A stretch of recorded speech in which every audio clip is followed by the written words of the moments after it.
Mainit na balita. Because we have proven already that Oscar B. Collis is a bogus, non-existent lawyer. Na yung nagnunotaryo dyan nasa loob lang ng munisipyo ng San Simon. Sila po ay hindi sumasagot ng totoo at nagtatakipan. To protect the dignity of this committee, may I respectfully move, Mr. Chair, that we cite them in contempt pursuant to Section 11 of our Rules of Inquiry. Second the motion, Mr. Chair. May I also move that they be confined doon po sa Kwan, doon po sa jail po, doon sa Bikutan for 30 days. So move, Mr. Chair. Second the motion. Sinungaling na mayor, di nakaligtas sa mabusising pag-iimbestiga ni Congressman Marcoleta.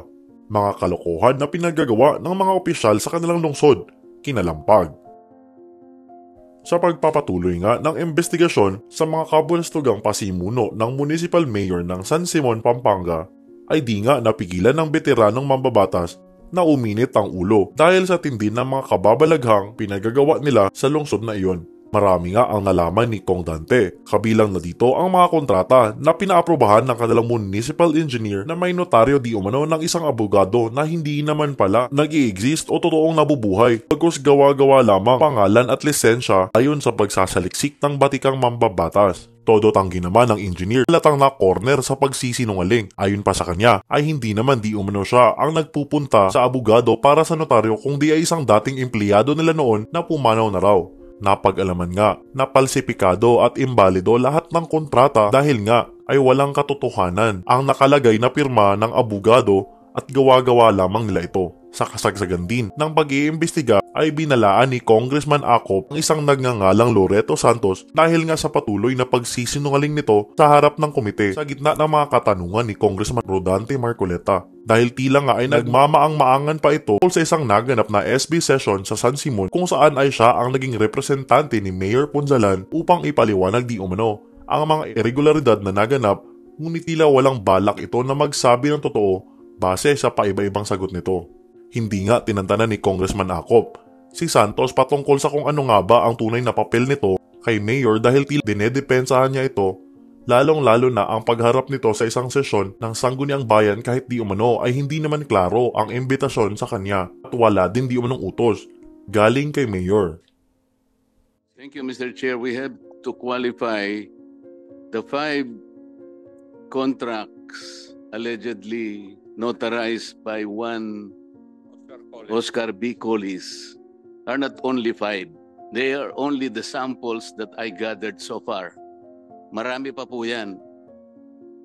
The reason why we are asking the submission of the original copy of these 5 contracts, sampled 5 contracts, because we have proven already that Oscar B. Collis is a bogus, non-existent lawyer.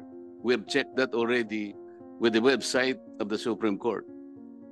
Nagbigay na po ng certification din yung RTC na nagkukomisyon ng mga notary public in San Fernando, Pampanga. Hindi kasali yung Oscar B. Collis. Importante po kasi na makita natin because I am pursuing a particular theory na yung nagnunotaryo dyan nasa loob lang ng munisipyo ng San Simon. Thank you very much, Mr. Chair. Mayor Punsalan, during the last hearing,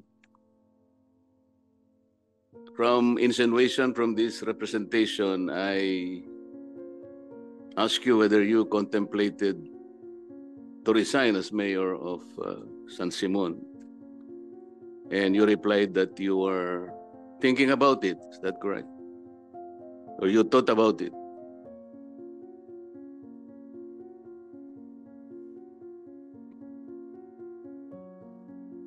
Mayor? Yes, Your Honor. And aside from that, this representation also suggested that as a sign of good faith, you may want to return the amount of 45 million pesos to the coffer of San Simon, Pampanga, to which you replied that you might be able to do that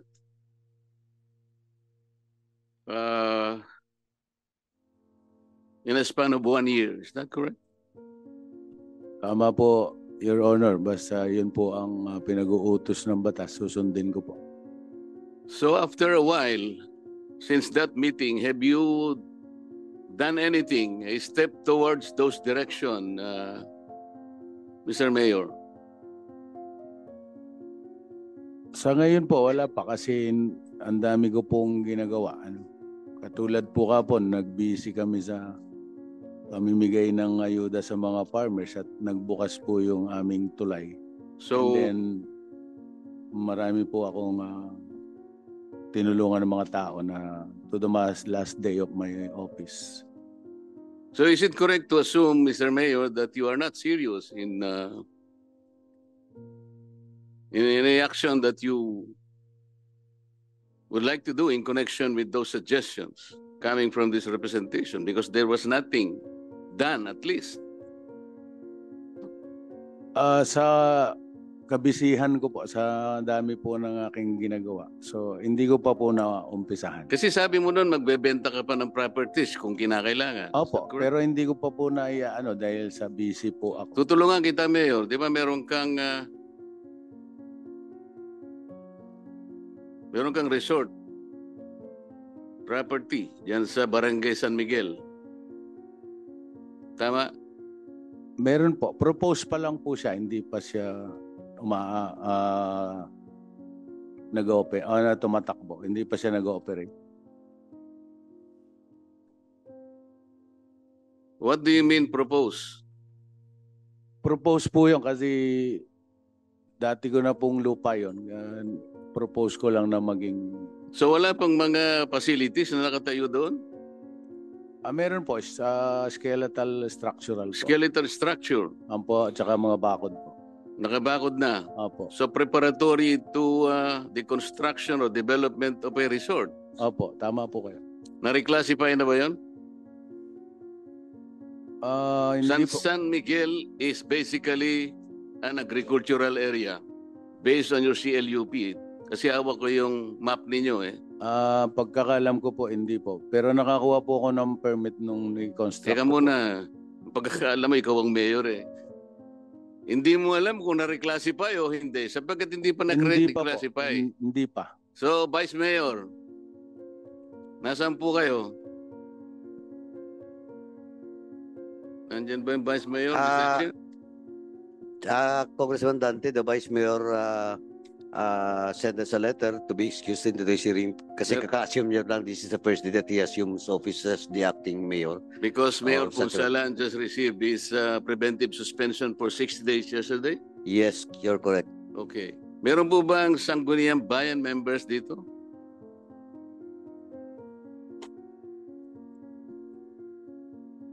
Please.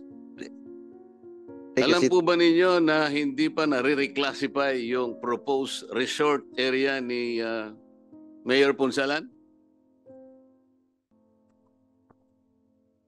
Mr. Chair. Good morning po. Ako po si Councilor Randel Bondo.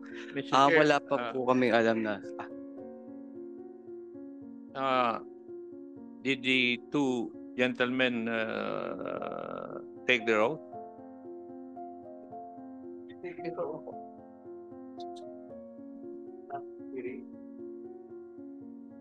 Yes po, nag-vote na po. The other one? Every nandito po kami. So, all of you have taken your oath. Thank you, Mr. Chair. Yes po. Please, Councilor, please proceed. Please answer the query of Congressman Marcoleta. Councilor, please. About po sa tanong, wala po kaming na-encounter na na-reclassify po yung property po ni Mayor. Hindi niyo man sinuggest kay Mayor na bago niya bakuran yun o magtayo ng ilang pasilidad doon, kinakailangang ma-reclassify muna yun? Sapagkat ang San Miguel ay agricultural area? Your Honor, nung pong naging councilor po ako, naka-establish na po yung structural po. Kaya hindi ko po alam kung na-reclassify po yung property po niya. So wala kang alam na reclassify. Wala Kung po. sa bagay namin naman ni Mayor, hindi pa nag-reclassify.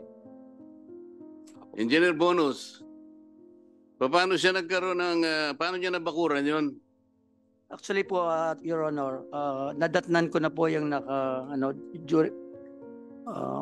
Anong nadatnan mo? yung pong dati, prior to my nakabakod na po, matagal na po yun. Chinek mo ba kung yun ay nagkaroon ng permit? Sapagkat hindi naman na-reclassify. Agricultural nga yun eh. Pagka mayor ang gumagawa, hindi kayo kumikibo. Pag yung mga ibang locators doon, kahit na na-reclassify na, hinihingan pa ninyo ng confirmation of reclassification paulit-ulit. Hindi mo man lang chinek. Di ba parte ng trabaho mo yun kung merong lumitaw na pasilidad, chinecheck mo kung merong building permit or fencing permit. Tama ba ako? Yes, Your Honor. Oh. Tiningnan mo ba? Tiningnan mo. Actually po, nakikita ko po. Tiningnan mo nga. yes po. Chinek mo na kung may building permit o fencing permit. Nung po kasing nakita ko po, matagal na po kasi nakatayo na. Kaya Paulit-ulit ka eh. Ang tinatanong ko, chinek mo. Wala. wala. Ito yung nangyayari sa atin, Mr. Chair. Puro ganito ang nauungkat natin. Bakit pagka yung mga locators doon, katulad ng mamaya, itatanong ko sa inyo, they were subject of the letter of the municipal mayor, mangilan nila yung kasama na yung Una Grande, kasama na yung Merstilia tayo, at marami pang iba't iba. Sulat na kayo ng sulat. Sinusulatan niyo pa yung planning office noon na i-hold lahat ng mga business permits until and unless they submit a confirmation of land reclassification as a requirement in the issuance of a business permit. Ikaw mayor Ikaw ang mayor ikaw ang walang reclassification. Paano ngayon ang isasagot mo sa taong bayan ng San Simon?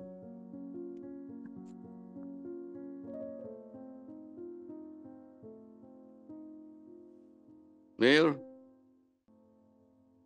Actually po, nung itayo ko yun, hindi pa Hindi, po. ano nga isasagot mo sa mga kababayan mo? Pwede po nga magpaliwanag, Your Honor. Nung itayo ko po kasi yun, hindi pa ako mayor 2015 ko po inumpisahan yun. Then, nung pong nakikita ang tinayo, pinay-stop po ako. Kaya naka-stop po ngayon. Panahon pa po nung previous administration, nung may tayo ko po yung mga building tsaka bakod. Hindi ka pa nga mayor, pero nagawa mo na. Kaya nga po in-stop ko dahil binawalan po ako. In-stop mo lang, ba't di mo inalis? Ba't di mo tinanggal ang mga bakod at saka yung mga pasilidad nilagay mo? Sapagkat agricultural area yun Sayang naman po yung mga naitayo. Nasasayangan ka, pero yung paglabag sa batas, hindi mo nakikita? Kaya nga po ako tumigil dahil pinay-stop po ako. Hindi sapat yung i-stop Kailangan tanggalin para ipakita mo na sumusunod tayo sa batas. Ito kasi yung nakalagay sa stationery mo Mr. Mayor. Ito ay stationery ng Municipality of San Simon. Dito sa bandang ibaba, merong nakalagay, serbisyong tutu para king balen. Sa Tagalog, serbisyong totoo para sa bayan. Tama ba ito, Mayor? Tama po. Palitan natin. Kung akong masusunod, Mr. Chair, serbisyong etutu para king balen. Translated into Tagalog, serbisyong hindi totoo para sa bayan. Babalikan kita mamaya, Mayor. I will go to other areas. Congressman Dante, before you proceed, let me acknowledge the presence of Rep. Olga Araco, representing 2nd District of Masbate in the Zoom. Please proceed.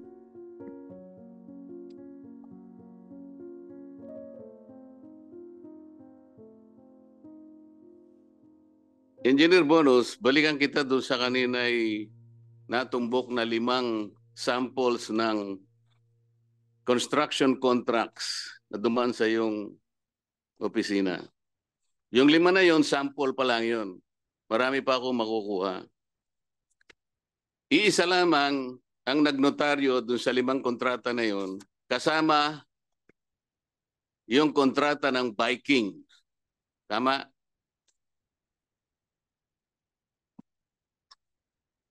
Napatunayan na natin nung nakaraan ay yung kontrata ng Vikings na pinalit mo sa Ping-Ans ay ninotaryo rin ni Oscar B. Collis. So kasama nung 5 pa na pinakita ko nung nakaraang hearing, iisang tao di kuno ang nagnotaryo, si Oscar B. Collis. Si Oscar B. Collis is non-existent, bogus na tao kung sino man. Ngayon, ang itatanong ko sa iyo, sino ibang inuutusan mo na magpanotaryo doon sa taong yun? Kung tao man yun.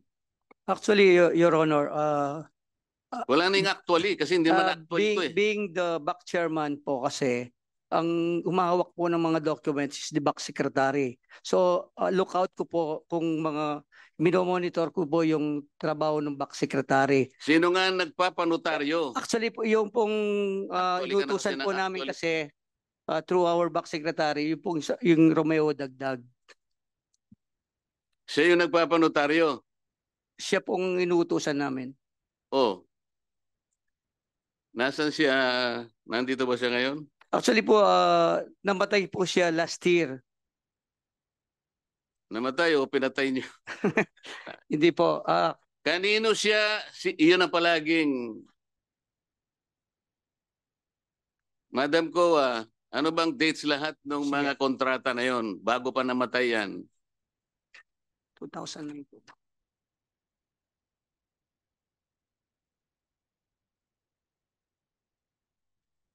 Yung isa po na Kailan namatay? Ay, hindi ko po alam kung 2023 po. July 28 po yung notary po. No, July? isa po. Yung isa po, July 28 po. 2020 po. 20? 20. So namatay siya 2023. Yes, Your Honor. Ngayon, palagay mo na namatay. Magkano ba yung average na cost ng pagnonotaryo do sa mga kontrata na pinadaan mo sa sa opisina mo? Actually po, hindi ko po alam yung mga binabayaran nila kasi ang ginagawa po kasi namin, pag nagpapanotaryo sila, ina-attach po namin yung ID ni Mayor na with specimen signature dun sa Xerox. Likewise, yung ID ko po, may pirma ng 3. Ina-attach po dun sa... Pero ang sinasabi nyo nga doon, kayong dalawa ni Mayor personally appeared before Oscar B. Collis. Pero ang totoo niyan, To yung be mga honest ID po, lang ninyo ang to be inyong honest po, Your binibigay. Honor. To be honest, Your Honor, hindi To be what? to be honest po, yung pong naging practice ko na hindi naman po ako pumupunta sa mga lawyer dahil of my busy yung trabaho ko. Kaya nga, talagang tinitingnan nga natin eh. Halimbawa na namatay na ito, pero siguradong merong cost yung pagpapanotaryo. Hindi naman libre yun, di ba? Binabayaran po yun. Oh. Attorney Canlas, ano yung average na sa San Fernando kapag ikaw ay nagpapanotaryo? Sino po ba yung mga where's the legal officer of the Sangguniang Pambayan? We have our provincial legal officer po, si Attorney Benosa. Can we extrapolate the average cost of having a document, a construction contract document notarized? Yes, Mr. Your Legal Honor. Officer? There's a schedule of fees, Your Honor, passed by the IBP Pampanga chapter. If I may check, Your Honor, please.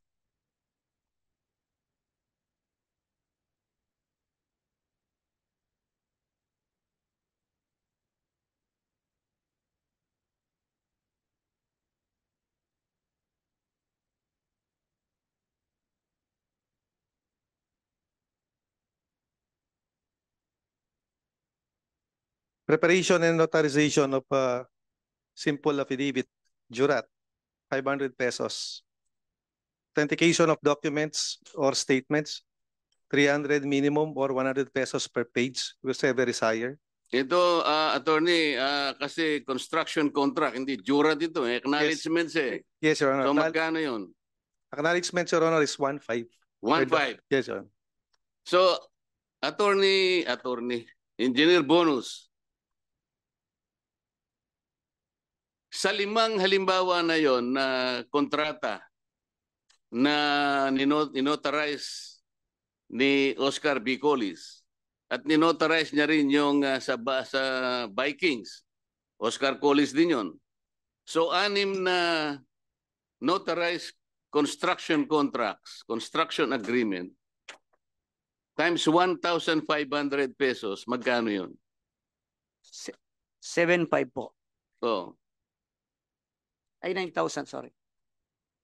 So, dapat ni-reimburse ninyo. Kasi kumuha kayo ng pambayad sa munisipyo, tama? Sapagkat ito ay gastos ng munisipyo.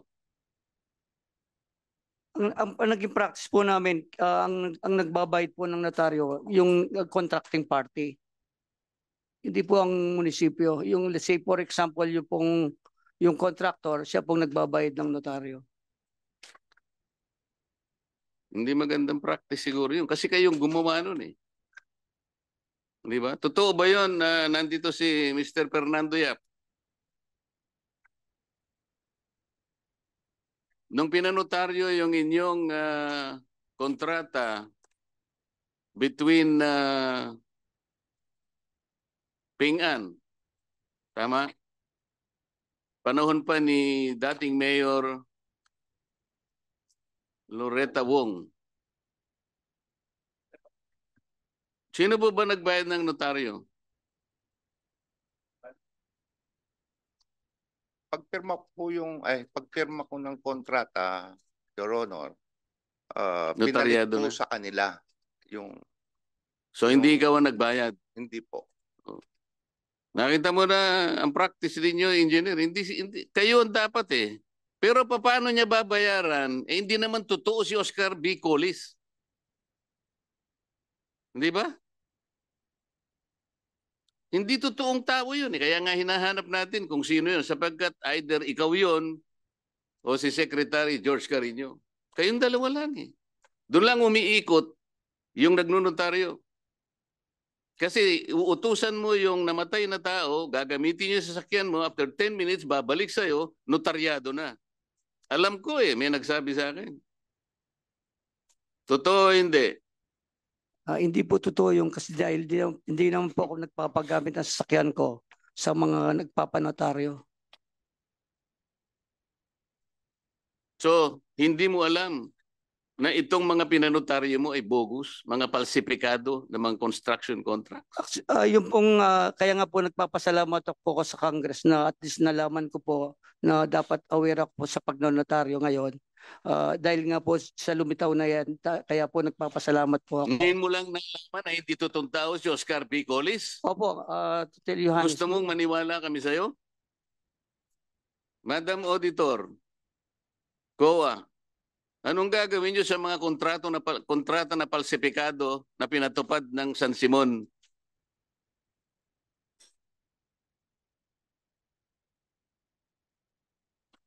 Based po sa ating existing COA rules and regulation po, for the prevention of irregular, unnecessary, and excessive, po, it falls under irregular and then it will be subject for a notice of disallowance po. Kung it be found irregular po. And actually po, if I may add po, based po sa ating manual po on financial audit, the audit opinion is only based on the financial statement and sinasabi po namin sa mga engagement po namin before we proceed with the audit that notwithstanding if there's fraud, so based sa regular audit po muna, what will transpire, pero kung may makikita rin po kaming fraud within the we will communicate it accordingly to the management. And so far po, based on our audit, we use the presumption of regularity No po, pag po nakita po namin yung documents that it is in order, it is presumed regular po. Otherwise, sabi nyo nga po, if there are complaints, we really dig deeper po pag may mga ganun po. Since, yun po. Anong gagamitin mo? Presumption of regularity. Sinasabi na nga natin, yung Oscar B. Collis is a fictitious, non-existent, bogus lawyer. Inamin na nga rin nila eh. Okay po. So, What do you mean presumption of regularity? Your Honor, sorry po for that. I just miss the idea. So, Ngayon po napatunayan na natin na itong mga kontratang ito, 6 lahat, dumaan sa munisipyo ng Pampanga, ng San Simon. Anong gagawin ninyo? Falsipikado lahat ang mga kontrata sapagkat it was notarized by a non-existent, fictitious, bogus individual. it is presumed irregular po. And then, hence it is an appropriate audit notice, which is a notice of disallowance. If warranted po, will be issued po. So, we will account for it po.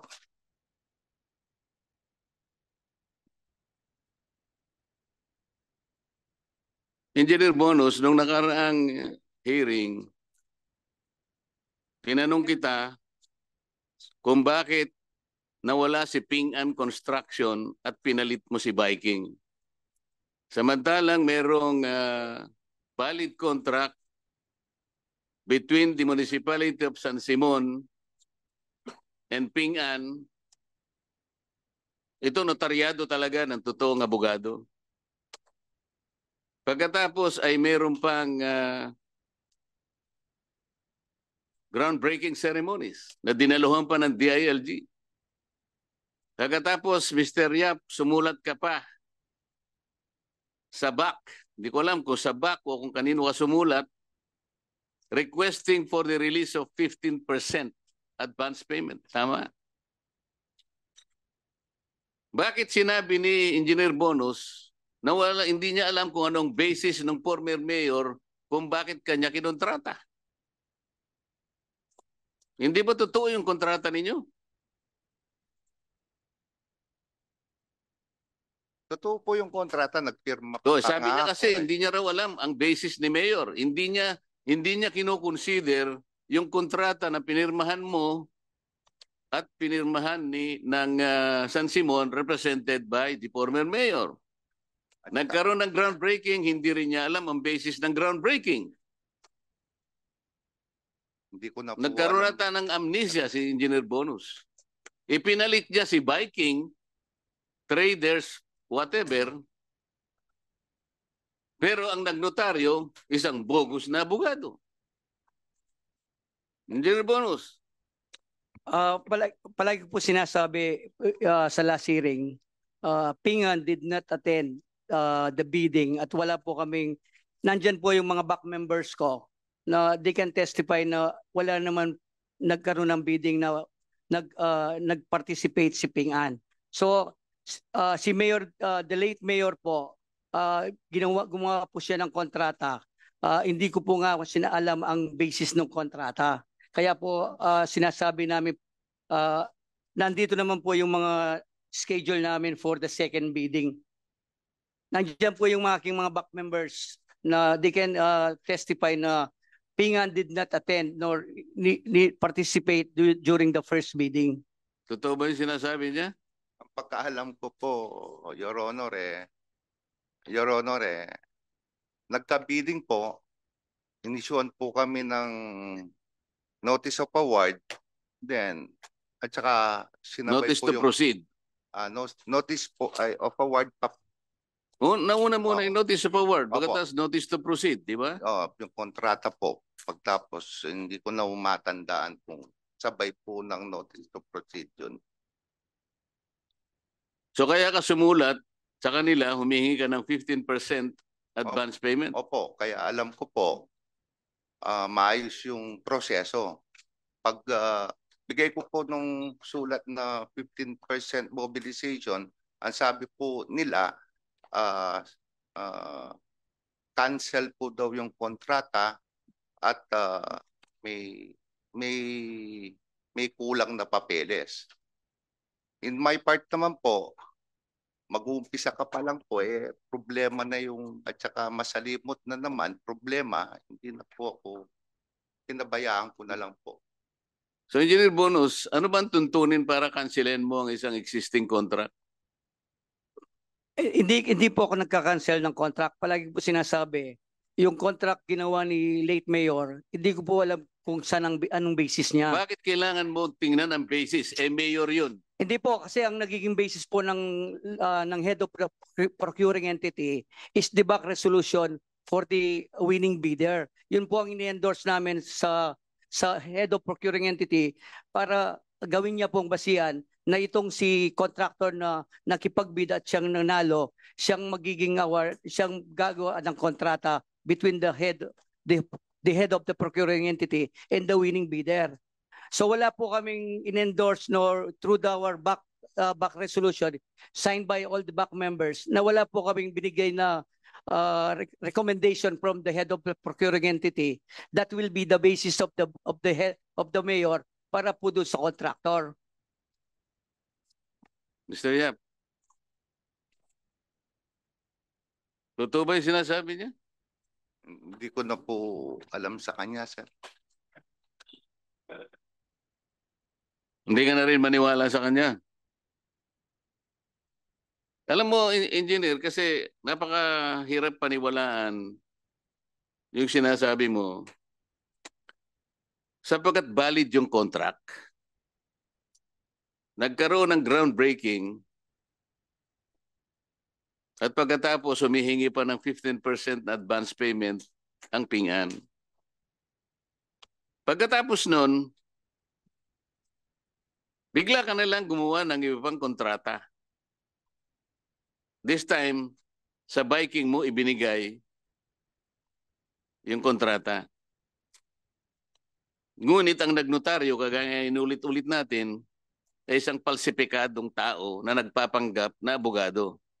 At kayo-kayo rin naman ang nakakaalam kung sino siya at paano nyo siya kinakasangkapan para sa ganun ay manotaryo ang inyong mga kontrata.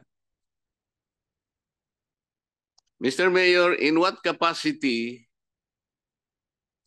did you authorize Loreto B. Santos to represent you in the regular session of the Municipal Council of San Simon held on March 3, 2020 at 10 o'clock in the morning? Your Honor, hindi ko po siya inutusan para i-represent ako sa Municipal Council. Yung salita po ninyo ay kinokontra nung mismong dokumento na ginawa po ng SB Secretary at Municipal Councilor Beda Pineda. Ito po. Honor, with due respect, during the session of the Sangguniang Bayan, I was not there and I'm not belong to the Sanggunian. Ako po ay Chief Executive. Hindi po ako pwedeng magsalita or mag-utos po doon sa Sangguniang Bayan. Alam po namin yun, Mayor. Ang sinasabi ko lang po rito ay malinaw na nakalagay dito sa official record ng munisipyo ng Municipal Council na nag-appear doon si Loreto Santos on other matters. Mr. Santos, hindi ba totoo na nag-appear ka on March 3, 2020?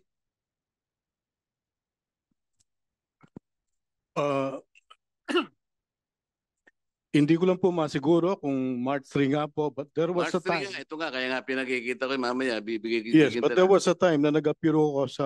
Ito nga lang, March 3, 2020 ang sinasabi ko. Ito. Yes. Kung ang Ang pinag-usap... sabi ni Mayor, hindi ka raw niya inutusan. Bakit nandun ka?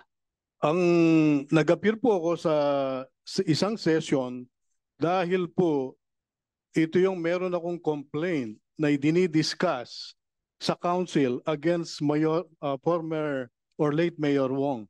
Yun po yung natatandaan ko nag-appear teka po muna, ako. ang tinatanong ko sa iyo, ang nakalagay rito, your appearance is to represent the office of the mayor, nandito sa calendar of business.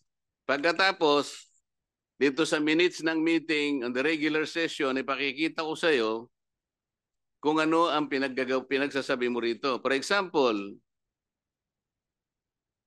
ang sabi mo, ito page by page. Ang sabi mo rito, you argued that you can speak before the Sanggunian because you were authorized by the mayor. Ito, nakalagay rito. Okay? Sabi ni mayor, hindi kanya inauthorize. Sino nagsasabi ng totoo sa pagitan yung dalawa? Nandito nagsalita kayo. Ang sabi ng presiding officer, she maintained that mayor should be the one to explain himself on the issue of corruption against him because he was voted by the people and he is answerable to them. Oh, sumagot ka uli. You insist. Mr. Santos, ano po yung personalidad ninyo para magsalita po kayo doon sa council?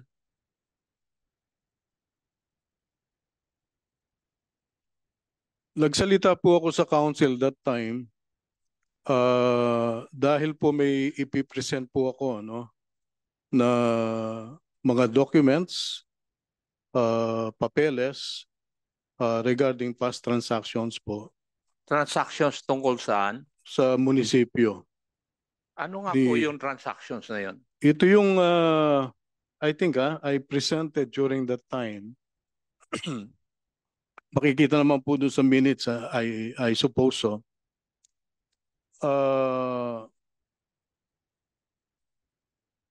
Papeles about, I think,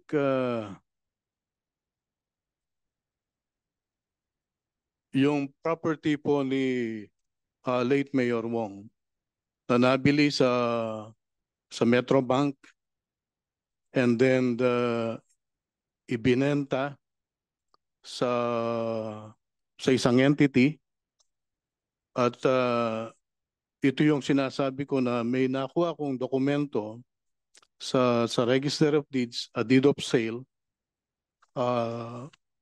Ang pagkakaalam mo kasi namin, yung sale, yung property which was foreclosed by Metrobank was purchased by the late Mayor Wong.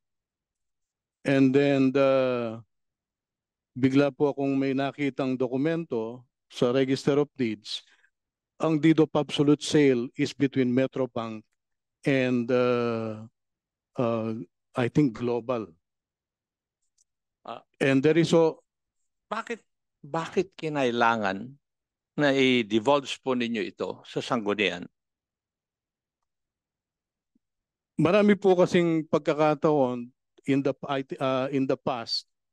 Sa Sanggunian po kasi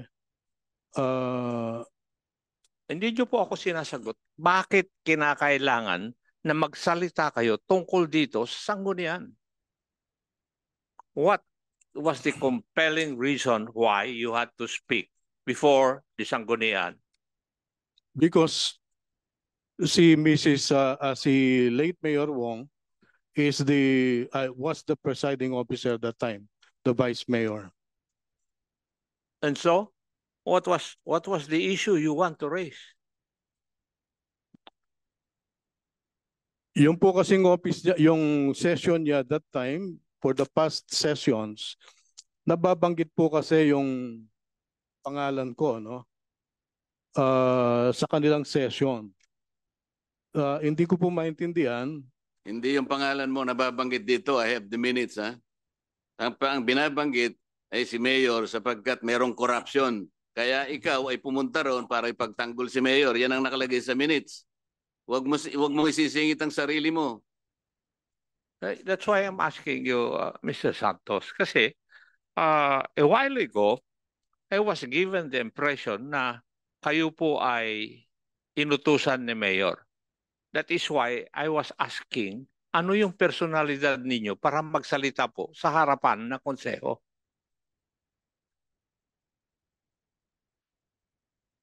Nahirapan ka ngayon. Ano ang personalidad mo? Why do you have to speak before Sanggunian? Now, kung inaamin mo lahat yung sinasabi kanina na nandun sa minutes, eh ikaw ay representative ni Mayor. And what right have you na mag-represent ng Mayor? When in fact, in the previous hearing, hindi mo inaamin na ikaw ay empleyado ng munisipyo. That is correct, Mr. Chair. What is correct? Hindi po ako empleyado ng munisipyo. Pero hindi mo pa rin sinasagot yung katanungan ko, ano ang personalidad mo para magsalita for and behalf of the Mayor? Sabi nga ni Honorable Marcoleta, hindi na nababanggit yung pangalan mo.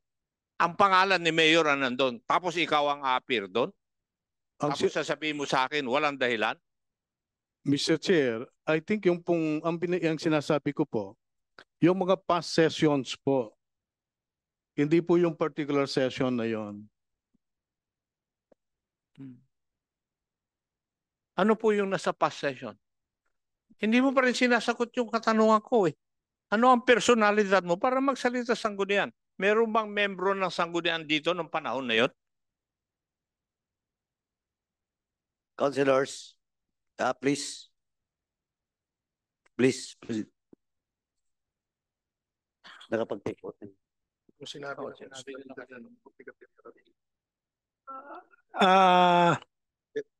Ako po si Beda Pineda, former councilor of San Simon po. Kayo po ba ay konsehal nung nagsalita si Mr. Loreto Santos sa inyong konseho? Opo. Bakit po siya nakapagsalita doon? Actually po, ang natatandaan ko po, ang nangyari po sa konseho binabanatan po ang aming former mayor po. Tama po yung sinasabi ni Honorable Marcoleta. Ang pinag-uusapan doon sa konseho, doon sa alleged na corruption na ginagawa po ni Mayor. Opo, yung pong nakaraan, yun po yung that time po nung hindi pa po ako councilor noon eh. Nung pagkaupo po ni Mayor JP po, dahil hindi po magandang kanilang relasyon po, si Mr. Santos po, at nag-appear po sa aming sa konseho po, represent po ang aming mayor po, si Mr. Ponsalan po. Now, Mr. Mayor, sinabi po niyo kanina na you did not authorize Mr. Loreto Santos to speak.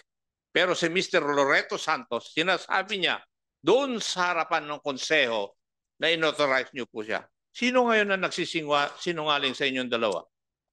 Hindi ko po siya inauthorize. Either one of you are lying. Di po ba tama, Mr. Santos? Yes, Mr. Chair. Do we have a quorum, Mr. Chair? Kasi kung may quorum kami, isasagot ko kayong dalawa in contempt.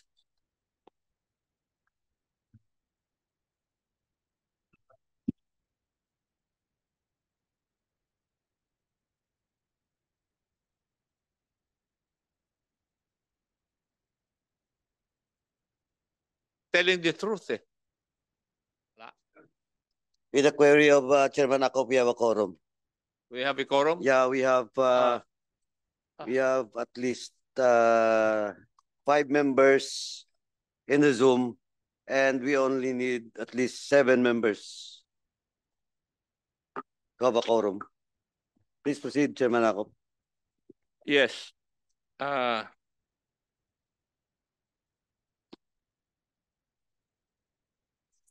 Mr. Chair, magmula pa noong last hearing, yung pong mga kasagutan ni Mr. Loreto Santos at saka si Mayor Ponsalan ay nagbabanggaan. Di po ba? Kitang-kita naman natin from the minutes of the previous meeting which I have at ngayong hearing na ito. Sila po ay hindi sumasagot ng totoo at nagtatakipan. Now, to give or to, shall we say, to protect the dignity of this committee, may respectfully move, Mr. Chair, that we cite them in contempt pursuant to Section 11 of our Rules of Inquiry. Second the motion, Mr. Chair. Before I rule with the motion, the second motion of Congressman Dante, let me again ask Chairman Akop, what is the particular provision that both Mr. Punsalan and Mr. Loreto has violated? The Section 11 of our rules, and for continuously not answering or lying to this committee. Mr. Chair. For lying. Okay. Anyway, there's a motion to cite in contempt Mr. Punsalan and Mr. Santos. Duly seconded. Any objection? Please check the Zoom. Members in the Zoom.